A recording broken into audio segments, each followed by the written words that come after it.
Hello there, I'm Ed from AppliancePartsPros.com. In today's video, we're going to be tackling a common issue with your Whirlpool washer when it won't agitate or it won't spin. This problem can seem daunting, but don't worry, it's often something you can fix yourself by inspecting the lid lock, shifter, and motor. Before we dive into troubleshooting, remember to like this video and subscribe to our channel for more DIY appliance repair tips. We're here to help you get your washer back to working like new, so let's get started. With over 2 million products in stock and the know-how to help you do it yourself, we are AppliancePartsPros.com. For today's work, we'll need a 1/4-inch nut driver, a Phillips head screwdriver, a multimeter, channel locks, a 7mm socket, a ratchet, and a 4mm Allen wrench. Also, please remember that safety comes first. The first step in determining what is causing the washer not to agitate or not spin is to make sure that the water supply to the washer is turned on. Our first test is going to be to make sure that the water level is correct.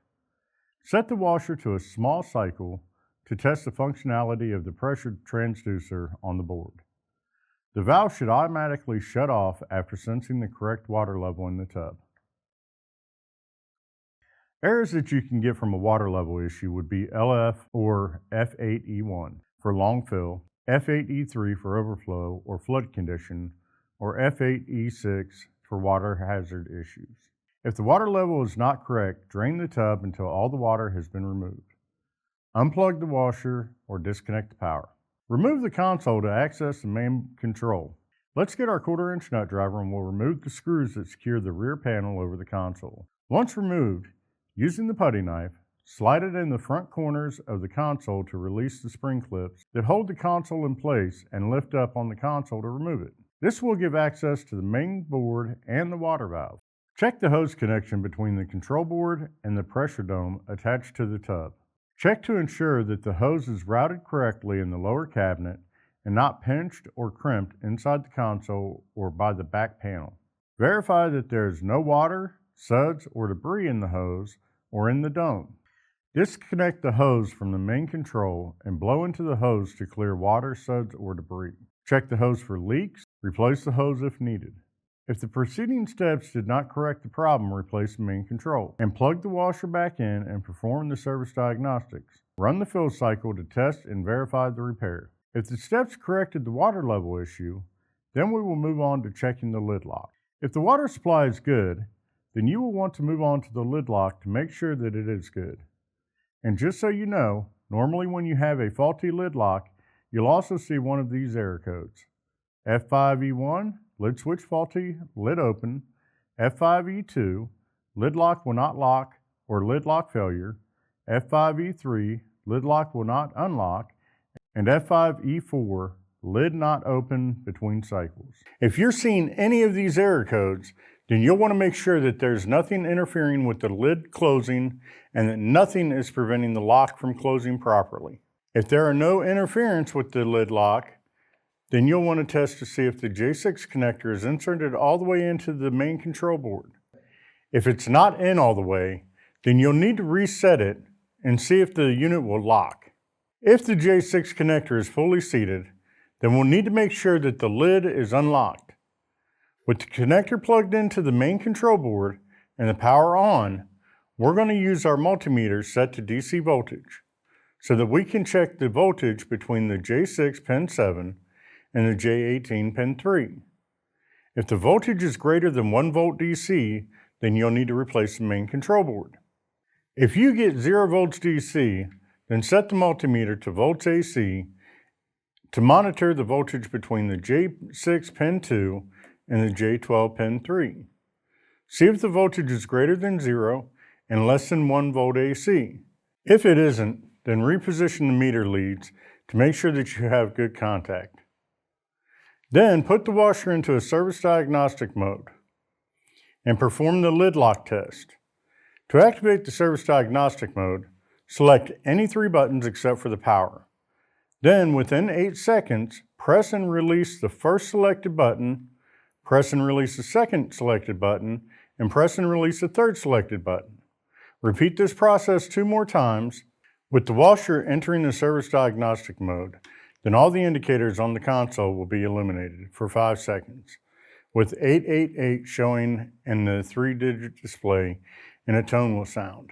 Now that we have gotten into the service diagnostics, we need to use the second button that we pressed and release to enter the service test mode. If successful, all LEDs turn off except the power button and the start button indicator, which will begin to flash. To advance through the functions, you will use the soil level and temperature buttons. To select a function number, the soil level button will increment through the function numbers, and the temperature button will decrease the function numbers. Once you are at the desired function, use the start button to toggle the functions on and off. For the door lock testing, you will go to function 000. You'll need to monitor the voltage to see change from the initial voltage. There should be a spike in voltage, but the value of the spike isn't important, just that there is a spike. The latch may or may not move, depending on whether or not it is faulty. If the latch doesn't move, then there would be 3 voltage spikes in a row, followed by an error code F5E2. If the latch doesn't move, then it's faulty and needs to be replaced. Now, let's use a piece of cardboard that's been folded over the latch body so that the lid can be closed, but so that the cardboard blocks the latch from moving. We're going to do the same test again, and there should be 3 voltage spikes. This is the correct behavior and means that the control is working well. If you saw the F5E2 or the F5E3 error code before troubleshooting, and the control works with the spike in the voltage 3 times, then that means that there's a faulty lock mechanism that needs to be replaced. But if there wasn't 3 spikes in voltage, the control board would be the problem. Next, we will check the drive system. The first step in this will be to activate the service diagnostic test mode. You will need to check to see if there are any fault codes or error codes. Write them down and clear the codes. If error codes F7E3, F7E4, F7E5, F7E6, or F7E7 show up, then there is likely a motor or shifter related issue. Once you have cleared the error codes, enter the service test mode and run the heavy agitation test. If the motor runs after 15 to 20 seconds, there is not a problem with the motor, control, or motor wiring harness connections.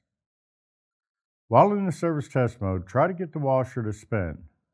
If the motor hums briefly and then shuts down, go to the faulty code display mode and check for faulty codes. We are now going to test the shifter on the washer. This test will check the connection, shifter coil, and harness. Keep in mind that the lid must be closed and locked for the motor to agitate or spin. We will also need to make sure that there is no water in the tub and that there are no clothes in it.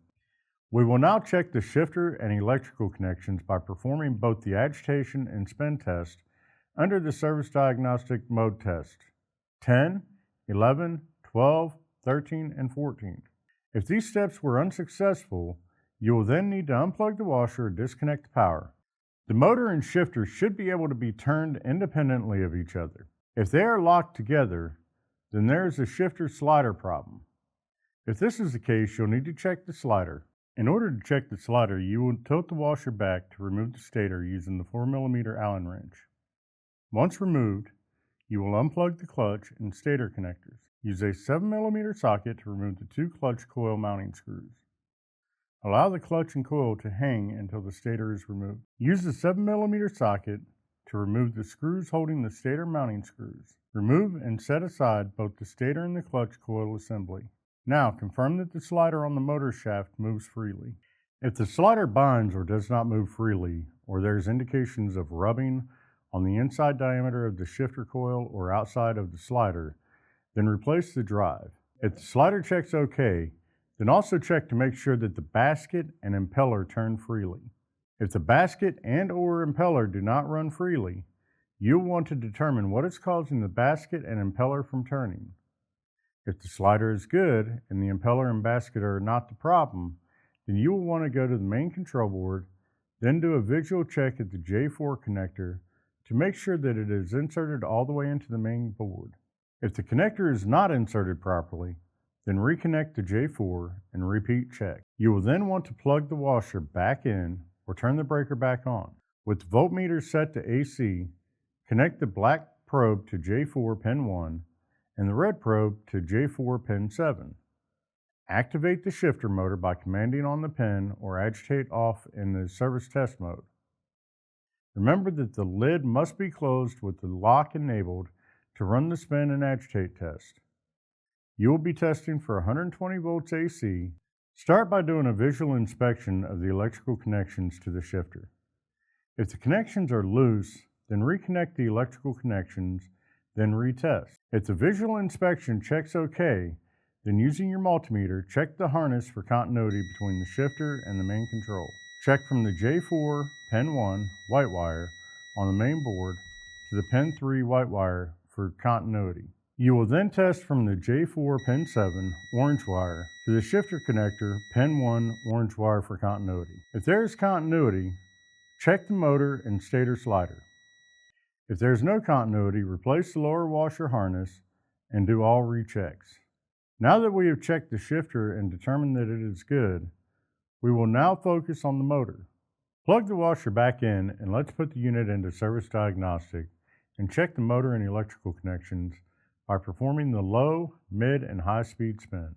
In the service test mode, if the test failed, then you need to disconnect the washer from the power supply. You will then want to check to see if the impeller will turn freely and is not connected to the basket. If the impeller does not turn freely, determine what is causing the mechanical friction or lockup. If the impeller moves freely, remove the console to access the main control board. Visually check that the J1 connector is inserted all the way into the main control board. If the visual check fails, reconnect the J1 and repeat. If the visual check passes, then use the multimeter and verify the resistance values. You will check at the J1 connector on the main control board from the pin number 1 to pin number 3. The resistance value should be between 8 and 10 ohms. You would also need to check from pin 3 to pin 4 for 8 to 10 ohms of resistance. If the resistance is above 10 ohms, tilt the washer back to access the bottom of the washer and test the motor area. Visually check that the motor connection on the drive is fully inserted into its connector. If the visual check fails, reconnect the motor connector on the drive plate and repeat steps. If the visual check is OK, the motor connector is seated properly, you will then want to check the continuity on the motor harness between all pins, on the J1 connector at the control board, and the drive motor connector. If there is no continuity, then replace the motor harness, then run the service test mode to confirm repair. If there is continuity, then you'll want to use your meter to verify the motor resistance values at the drive motor connector. You will check from pin 2 red wire to pin 3 brown wire. There should be 8 to 10 ohms of resistance. You also want to check pin 3 brown wire to pin 4 black wire for 8 to 10 ohms of resistance. Now go to the bottom of your washer and check to see if the motor electrical connector is fully seated. If visual checks fail, then fully seat the motor connection cover and reassemble to retest. If the visual check passes, then replace the drive, then reconnect the harness and ground connections, if separate. If the motor still fails to operate, then replace the main control board. As you can see here, the motor winding resistances were faulty and need to be replaced. Since we already have the motor clutch and stator off, all we need to do is replace the old stator with the new one. Now that we have the new stator, we can replace it. You will put the stator in place and put the screws in to hold it. You will then install the rotor back onto the washer. Now reconnect the wire connectors to the clutch and stator. Set the unit back upright, then you can put the control panel back in place. Replace the rear panel back over the control panel and secure it. Once you have done this, don't forget to plug the washer back in or turn on that breaker, and the water is turned back on, and you're done. Once you've identified the part causing your Whirlpool washer not to agitate or spin, jot down your model number and visit AppliancePartsPros.com to order the replacement part, which most likely will arrive in just a couple days. Our step-by-step video guides will assist you in installing your new part seamlessly, ensuring your washer is up and running in no time. We'd love to hear about your repair experience. Feel free to share it in the comments below. Your feedback helps us continue supporting with you all your DIY appliance repair needs.